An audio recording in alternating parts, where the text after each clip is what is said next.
een ode aan de middenstand. De bedoeling is het volgende, al vanaf 1986. De jongens die zeggen...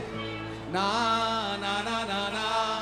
Na, na, na, na, na, na, na, na, na, na. Na, na, na, na. En dan ook kijken of de emancipatie remunje voorbij is gegangen. Alle meisjes. 1, 2, 3, 4. Nou.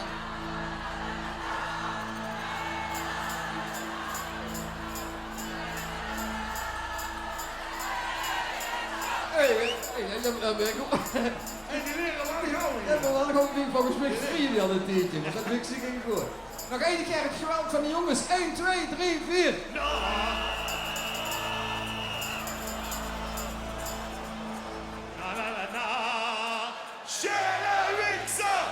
die hebben wel een beetje het voordeel, die zijn er vanaf 13 jaar aan het oefenen. Nog één keer de meisjes. 1, 2, 3, 4.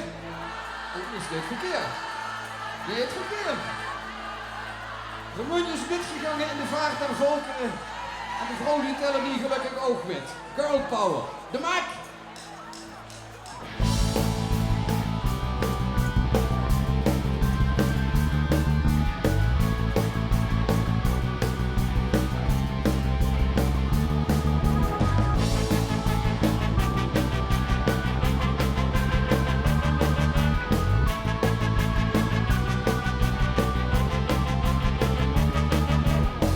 Op een Volvo of op een Mac, leaders en werkers, en het maakt dich gewoon gek. Altijd datzelfde, daar stoppen ze vanaf. Dan zit ze er een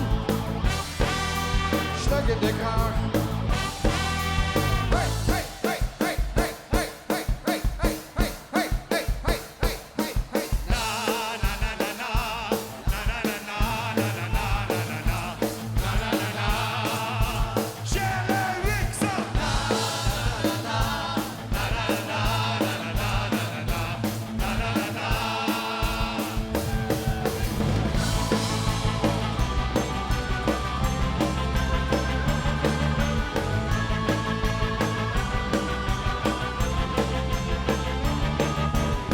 Dus half 7, leeft nog en later, rammelt de wekker, maar doe op zijn kater.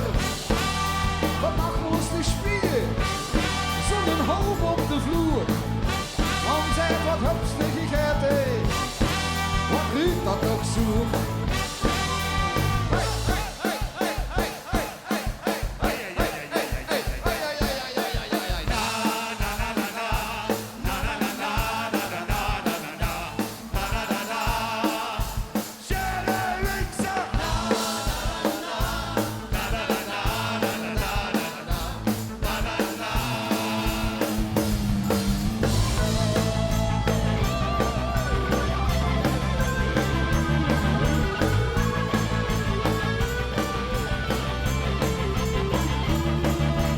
Tot aan de woensdag, zegt ik drink nooit meer bier. Maar zit ze er een, dan zoekt ze dan weer. Want op dat bandwerk ligt ik zwoer op de maag. De statie voor statie, alweer een stuk in de kraag.